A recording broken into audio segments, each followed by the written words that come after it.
messieurs, bonjour. Vous êtes sur CGTN Français pour une nouvelle édition de mon Pékin Express avec Sheng Hui. Et j'ai l'honneur d'aujourd'hui d'avoir Xavier Chadrouos. Vous êtes responsable et aussi directeur adjoint de Business France en Chine. Et précisément, comment ça s'est déroulé et qu'est-ce que ça veut dire le pays d'honneur, d'être le pays d'honneur pour cette édition? Bonjour, merci beaucoup pour l'invitation. En effet, la France est pays d'honneur cette année de la foire de Hainan. C'est un grand honneur pour la France. C'est une très belle visibilité pour nos marques françaises. Et je crois aussi c'est un témoignage de confiance, en tout cas pour les marques françaises sur le marché de Hainan, sur le marché chinois. Donc pour nous, on était très contents de participer l'an dernier à la première édition et cette année, c'est vrai que c'est une année très particulière pour les marques françaises. Combien de marques françaises sont présentes cette année?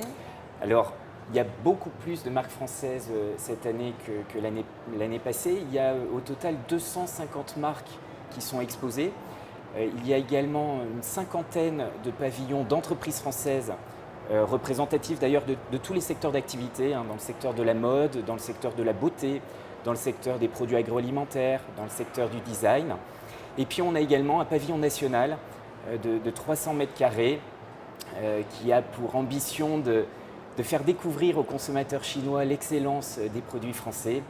C'est un pavillon national qui rappelle les passages couverts des grandes artères commerçantes parisiennes. Donc on a voulu amener Paris à Hainan. Et également, on y accueille 14 entreprises françaises dans différents secteurs d'activité pour faire découvrir les produits français, l'offre française aux consommateurs et professionnels chinois. La France, cette année, est le premier pays représenté en termes de nombre de marques sur la foire de Hainan. Premier pays parmi tous de différents pays qui sont présents, plus de 160 pays qui sont présents sur place. Et aujourd'hui, en effet, nous sommes en pleine période de l'exposition. Que ressentez-vous après plusieurs jours passés consacrés à l'exposition? Alors moi, je suis très heureux. La première journée s'est très bien passée. On a accueilli sur le pavillon France et on a pu voir également dans les différentes allées beaucoup de délégations venues des provinces de Chine. Il y a également eu beaucoup de professionnels, des importateurs, des distributeurs, des acheteurs, des groupes de duty-free qui sont passés notamment sur le pavillon France.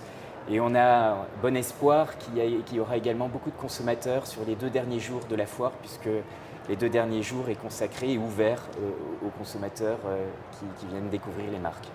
Quand on parle du port de libre-échange à Hainan, quel est le potentiel de ce port dans le futur, dans les 5 ans à venir, et où est, le futur de la coopération entre la France et l'île de Hainan? Alors, c'est un projet ambitieux, mais sur lequel je sais les entreprises s'engagent pour que ce projet soit un vrai succès. On est assez convaincus que Hainan constituera une très grande plateforme de distribution, et pas seulement sur le sud de la Chine, mais vraiment une plateforme internationale.